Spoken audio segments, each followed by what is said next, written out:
Guys, what's up? E3 2018 is almost over, but all the big announcements, it looks like, have finally come out.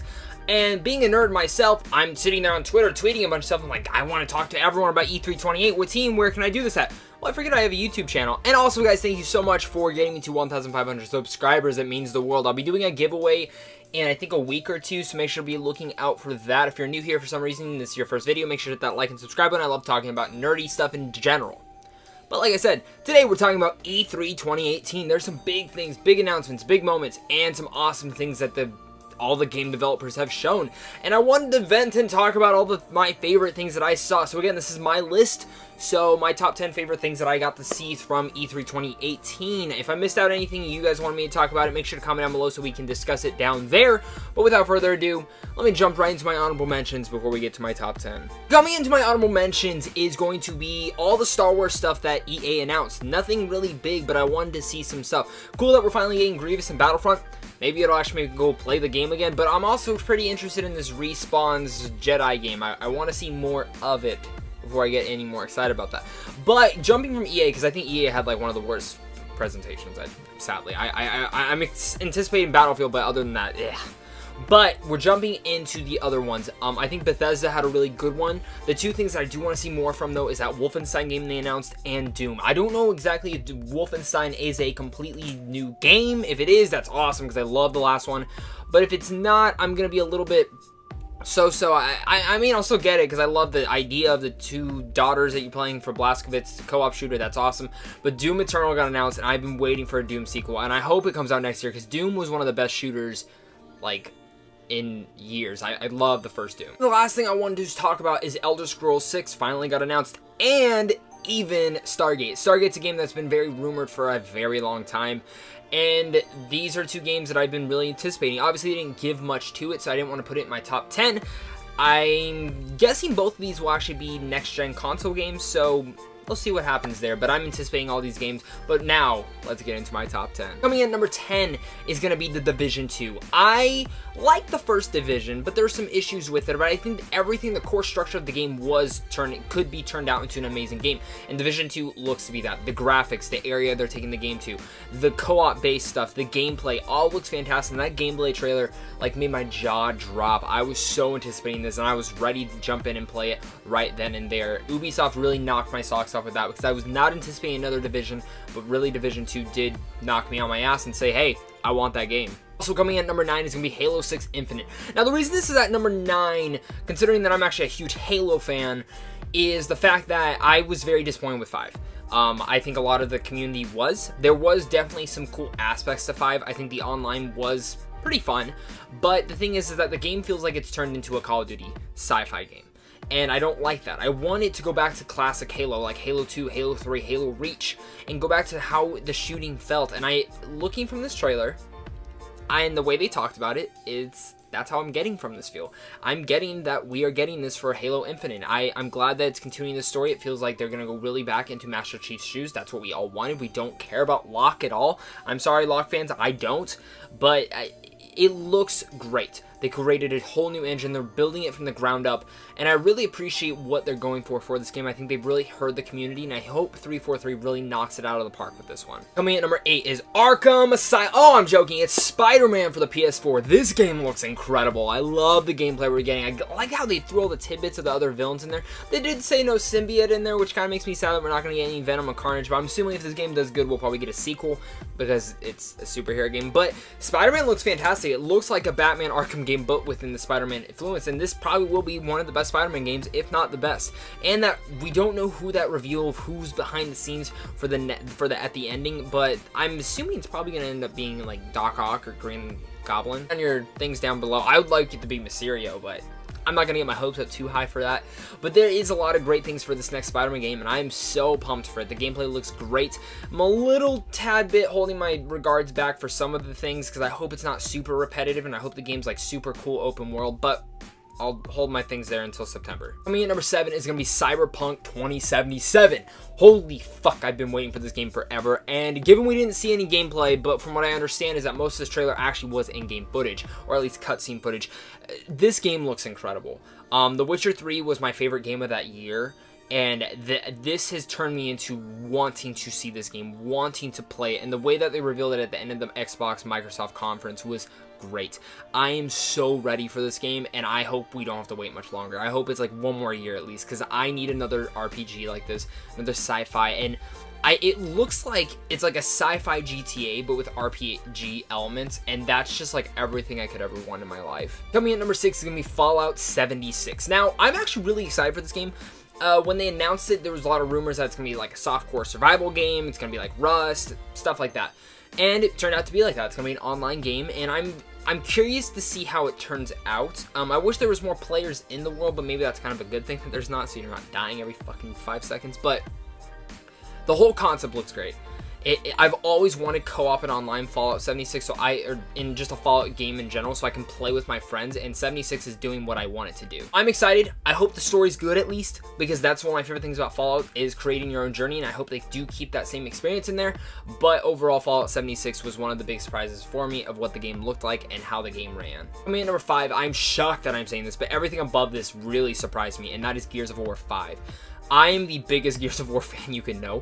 I have like tons of the actual prop weapons, I have tons of the statues, and I've put multiple, countless hours into Gears of War, the whole series in general, except Judgment. I did not like Judgment.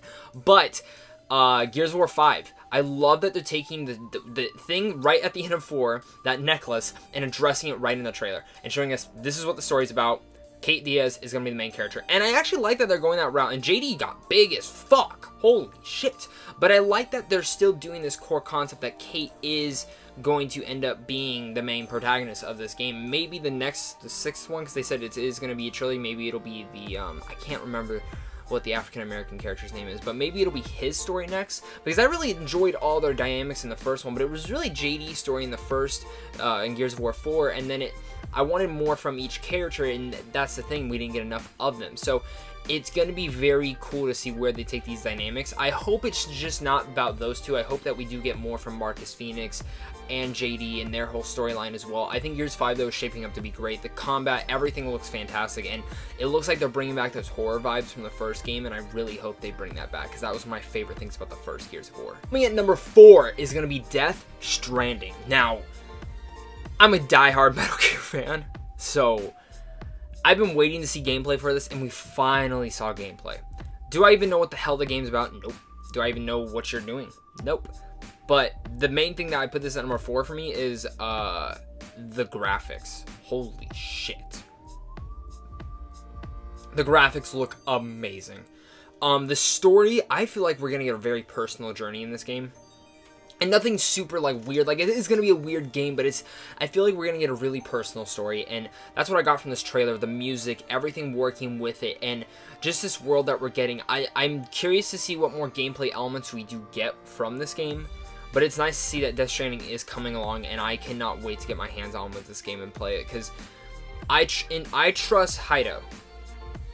But I don't know how, like, off the rails is he gonna go with this one. So Death Stranding's shaping up. It looks like to be a great game. And coming in at number 3 is Super Smash Bros. Unlimited. Now, I'm so pumped for this game. I do have one thing that I want to get to right before I start boasting about how much I love the whole announcement is it's a little sad to hear that they're not going to be putting a bunch of new characters into the game. I'm assuming they're still going to put some in. Obviously, they put Inkling. They announced Ripley today, which was awesome. I was really glad to see that character finally come in, because I know a lot of fans have been wanting that character, and it's another Metroid character into the world. But they announced that they're not going to be putting a lot of characters, because every character from every Smash Brothers game is coming into this game. That's awesome. When I saw that, I was like, holy shit, that's amazing. This is going to be the best crossover ever, which is great. You know, you got Snake, you got the Villager, Sonic, Pac-Man, Mario, Mega Man, the list goes down from there. Duck Hunt Dog I was so happy to bring Duck Hunt Dog back. Same with Mr. Game & Watch. Mr. Game & Watch is my main. And then Ness, of course. You get everyone back. And it's cool that they said you're going to start with, like, a very small selection full of characters, just like how the Nintendo 64 version was. And they said they want you to feel like that every time you play the game, you're going to be unlocking stuff. So that's cool. That I'm going to be constantly unlocking characters and getting better at these other characters and trying new characters. That's cool. I wonder if they're going to be bringing back, like, a story mode. I know we didn't have it really in the Wii U version, but I wonder if they're going to do what they had in Brawl, because I actually really like that mode. Besides that, though, again, I still want new characters. And I don't care if it's just like, I hope we get like a couple more, and maybe that's just because I'm sitting there hoping that we get a Crash Bandicoot, or hoping that we get a Spyro the Dragon, or hoping to God that we get Banjo-Kazooie or Rayman. I think those are the last 4 that I really need in this world. Another one I was surprised is Travis from No More Heroes. I know they announced a new game, so I'm surprised he's not in the game either. So those are like 5 characters that I'm sitting there like, I'm surprised you're not bringing him in yet. There are a couple more new reveals. Those 4, Spyro, Crash, Banjo-Kazooie, and Rayman, are kind of like the ones I'm really wanting in Smash Brothers, because I think it would be like the perfect culmination of all the characters together. Coming at number 2 is going to be Kingdom Hearts 3. Now, obviously, we got 3 big trailers from them, but the trailer I want to be talking about is the Pirates of the Caribbean one. Now, I love Pirates of the Caribbean. That was one of my favorite worlds in Kingdom Hearts 2. I really enjoy the movies, even though I know they are more of guilty pleasures. But the graphics look insane. They look fantastic. I mean, looking at the graphics from Kingdom Hearts 2 to Kingdom Hearts 3 now is stunning. And I think that is the one world that has really shown off how much the graphics have improved since that time. I am so ready for this game already. January cannot come fast enough, and I'm going to be playing the shit out of that game, I already know, because just the gameplay looks amazing. I cannot boast about how much Kingdom Hearts 3 looks to be shaping up. And I do want to address the Frozen thing. Yes, Elsa's in the game. I saw some people bitching about it. Shut up. I'm not the biggest fan of Frozen, but Frozen's world works perfectly into this. It's a snowy world. We have never really had that in Kingdom Hearts before. Elsa's story really fits in perfectly with what the Organization 13 wants, so it's like perfect. Plus, Aqua and Axel's reveals. Oh, it's a Kingdom Hearts nerd's dream. I cannot wait. But my number 1 favorite thing at E3 this year, and I'm shocked that I'm saying this, because when I heard about it, I was like, I don't know if I'm going to watch it, and then I did. And I watched it 3 times because I was blown away, is The Last of Us 2. The gameplay reveal that they gave out, I think this is the thing that's really just knocked me on my ass the most. 1, the graphics, stunning.